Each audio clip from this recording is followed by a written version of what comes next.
E aí, pessoal, como é que vocês estão? Estamos aqui para apresentar mais uma aula do nosso curso Rios Urbanos, Importância Ecológica, Ambiental e Social. Nosso curso está vinculado ao projeto de extensão da Universidade Federal da Paraíba, chamado Inserção de Temas Transversais sobre a situação dos rios de João Pessoa em escolas públicas de ensino fundamental 2 como ferramenta de sensibilização ambiental, parte 2. E, como a maioria de vocês já deve saber, o projeto recebe o nome de divulgação ProRios. Nesta aula, falaremos dos aspectos ecológicos e ambientais dos rios. Meu nome é Maria Heloísa, sou voluntária do projeto e aluna do curso de Licenciatura em Ciências Biológicas, da Universidade Federal da Paraíba, Campus 1. Caso queiram entrar em contato comigo, o meu e-mail é heloisa_rodrigues121@hotmail.com. Então, pessoal, nesse primeiro tópico da nossa aula, iremos tratar da definição de rio, suas partes e afluentes. Bom, o rio ou os rios, de forma geral, são definidos como cursos d'água ou redes de drenagem de água doce. Logo, um rio é uma corrente de água natural formada a partir das chuvas, do derretimento da neve ou principalmente pelas nascentes onde a água aflora do subsolo. E aí, para que a gente possa entender a definição de um rio, precisamos ter em mente quais as partes que compõem um rio. Vocês saberiam me responder essa pergunta? Quais as partes de um rio? Começando pela nascente, a nascente principal de um rio fica numa região chamada de região de montante, precisamente para dentro do continente e ao local onde a água subterrânea aflora em superfície, dando origem a um curso de água, certo? É importante que vocês saibam que podem haver outros pontos de nascente durante o curso de um rio, e que isso que estamos chamando de nascente também pode ser chamado de olho d'água, mina, fonte ou bica, por exemplo. Já o leito é o caminho que o rio percorre. De forma geral, é o espaço ocupado pelas águas, certo? Enquanto a margem é o local onde a água encontra-se com a terra. Margem direita, do lado direito, e a margem esquerda do lado esquerdo do curso d'água. A margem é como a beira de um rio. Na região de jusante do rio, temos a foz, que é o local onde a corrente de água deságua. Sendo assim, um rio pode ter como foz outro rio, um lago ou um mar. E o que conhecemos por afluente é nada mais nada menos que o curso d'água conectado em um rio principal, certo? Já o meandro, pessoal, o meandro é uma curva acentuada de um rio, ou seja, a sinuosidade de um curso d'água.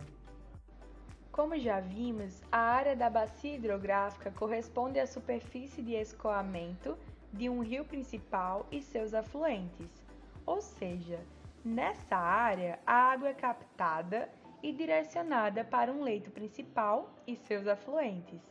A área da bacia hidrográfica é delimitada pelo que chamamos de divisores de água, que podem ser montanhas ou apenas pequenas elevações no relevo, mas essa elevação irá dividir as águas, fazendo com que de um lado as águas corram para um rio e do outro lado as águas corram para outro rio. Agora vamos falar um pouco mais do tipo de foz de estuário e sua conexão com o mar. Então, pessoal, como já dito anteriormente, a foz é o lugar em que o rio irá desembocar e pode adquirir características de delta ou de estuário. Aqui iremos falar mais precisamente do tipo de foz de estuário. No modelo de foz em estuário, o curso d'água irá desaguar por meio de um único canal, não havendo outras ramificações, que é o que acontece, por exemplo, no modelo de foz em delta. Ou seja, esse curso d'água ou rio terá uma ligação direta com o corpo d'água em que irá desembocar. E já que estamos falando do tipo de foz de estuário, não podemos deixar de mencionar a importância dos estuários para diversas espécies marinhas. O estuário, pessoal, representa um ambiente aquático transicional entre um rio e o mar, apresentando fortes gradientes ambientais. E esses gradientes ambientais se devem ao fato dos estuários receberem sedimentos tanto de fontes fluviais como também de fontes marinhas, assim como grande quantidade de nutrientes advindos da própria vegetação que margeia o estuário. Devemos ter em mente que essas regiões estuarinas atuam como berçários de várias espécies. Poucas espécies completam seu ciclo de vida nos estuários, mas existem aquelas que utilizam o estuário para desovar, e aí passam a maior parte da vida no mar, ou utilizam a região do estuário como criadores de larvas, por exemplo, visto que esse ambiente possui condições bastante favoráveis ao desenvolvimento desses organismos, como, por exemplo, alimentação e abrigo. Os estuários também atuam como rota de migração para a reprodução de muitas espécies.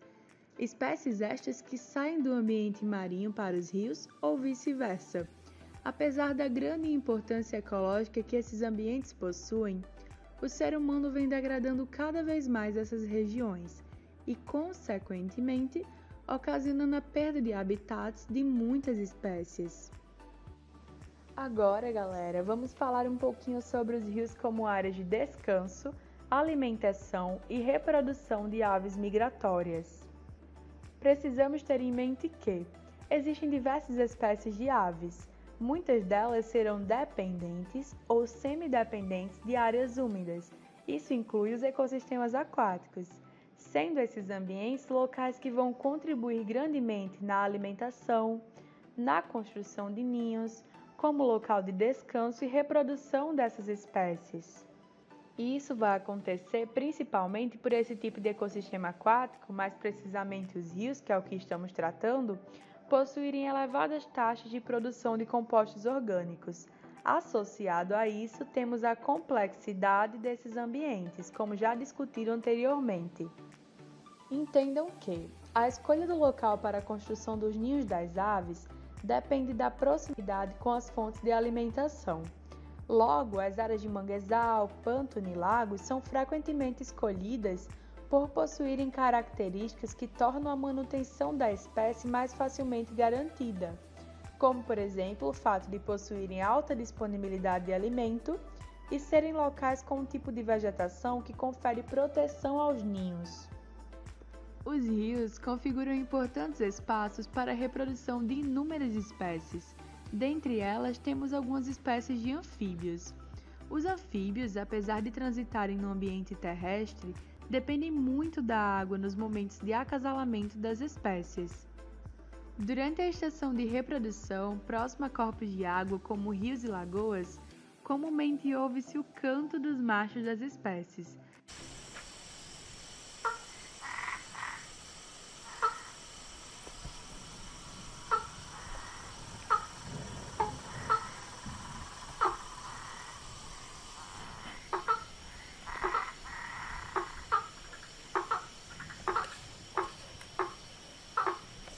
Uma linguagem utilizada para atrair as fêmeas, e como os filhotes necessitam de água para se desenvolver, sapos, pererecas e rãs cantam dentro ou próximo a esses corpos d'água. Um dos fatores mais importantes para essas espécies é que o local em que os ovos estiverem sendo depositados tenham bastante umidade para que o embrião possa passar pelas metamorfoses necessárias até virar um indivíduo adulto. Então, pessoal, com essa explicação podemos perceber a importância que os corpos de água possuem para a reprodução e manutenção das espécies, não é mesmo? Existem também espécies de insetos viventes dos ambientes aquáticos. Algumas passam todo o seu ciclo de vida nesses ambientes, outras apenas uma fase do ciclo de vida, até virar um indivíduo adulto e passar a viver no ambiente terrestre. Vale lembrar também a definição e a importância das matas ciliares.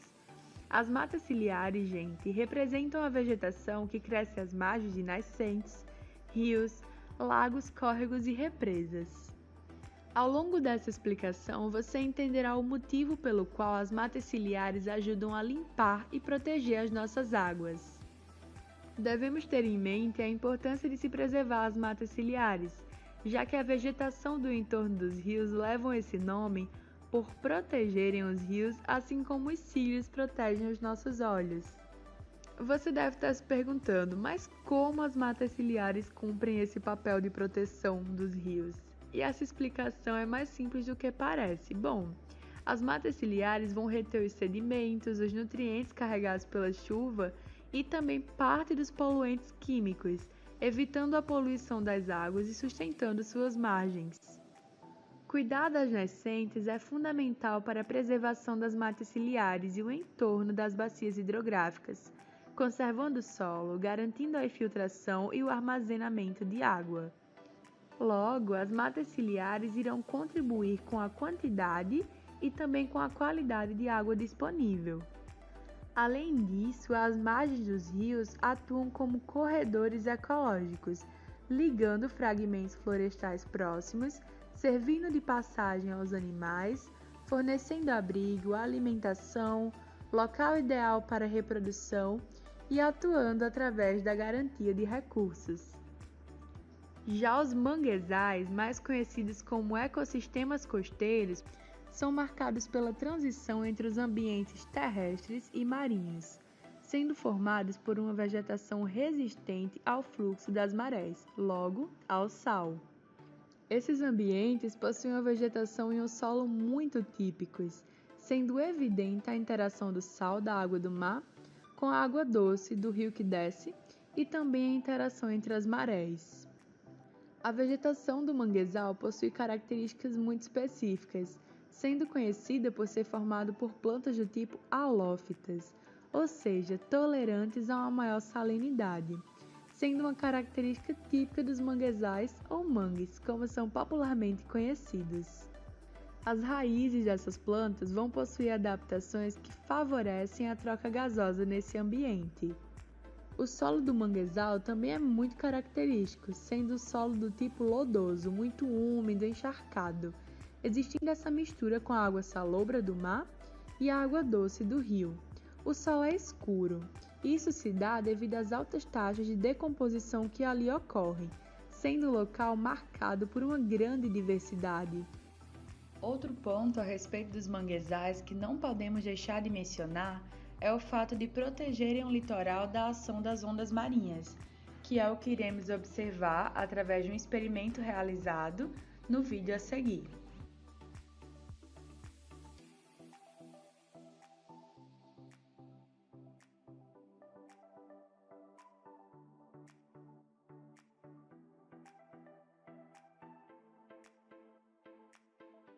Os manguezais são considerados berçários de várias espécies marinhas, e isso se dá a vários fatores. Um deles, por exemplo, é o fato das raízes das plantas conferirem uma proteção a esse local.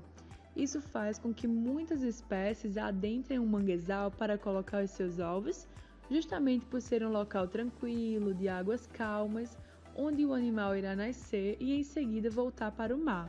Cetáceos, por exemplo, ocupam bastante esse tipo de ecossistema, justamente por ser um bom local para o abrigo, proteção, no momento de reprodução e de muda do seu exoesqueleto, por exemplo. Não podemos deixar de mencionar as aves, que encontram nos manguezais uma grande oferta de alimento às mais variadas espécies. Então, a preservação desse ambiente é essencial por conta dessa alta diversidade. Essa diversidade de espécies é o que atenua a relação do homem com o manguezal, sendo um local comum de coleta de caranguejo e marisco, que vão ser fontes de renda para muitas populações, sendo essencial respeitar o tempo que esses animais podem ser coletados, para que possa ser garantida a reprodução e a manutenção dessas espécies. As regiões de mangue são protegidas por lei federal. Logo, qualquer forma de impacto negativo é considerada ilegal. Então, pessoal, para que possamos entender a importância dos rios como transporte de matéria orgânica, temos que ter em mente que toda a matéria orgânica que circunda os rios, como folhas advindas da vegetação que compõe as matas ciliares, animais mortos que estão em decomposição, fezes dos animais, toda essa matéria orgânica vai ser carreada para o rio, que vai transportá-la em seu percurso. Essa matéria servirá de alimento para várias espécies, como por exemplo peixes e crustáceos. Já em relação à importância dos rios como transporte de sedimentos, temos que compreender o seguinte: o transporte de sedimentos através dos rios pode chegar até o ambiente marinho, e lá eles vão formar as praias. Então, o movimento de suas águas faz com que os sedimentos sigam o percurso em direção ao ambiente marinho. Caso seu volume de água diminua, os sedimentos deixam de ser transportados para as praias, sendo esse um dos motivos do processo de erosão costeira. Para que fique mais fácil o entendimento sobre essa questão mencionada anteriormente, prestem atenção no vídeo que será exibido a seguir, representando o processo de erosão fluvial que desemboca no mar. Inicialmente, o rio erode no fundo, à medida que rochas e pedras se chocam com o leito e o arranho. As margens tornam-se cada vez mais íngremes. Assim, devido à desagregação, a terra e as rochas ficam soltas e se quebram. O material solto, então, é arrastado rio abaixo devido à gravidade e também devido à chuva. Com o tempo, essa erosão entalha vales de rio em forma de V.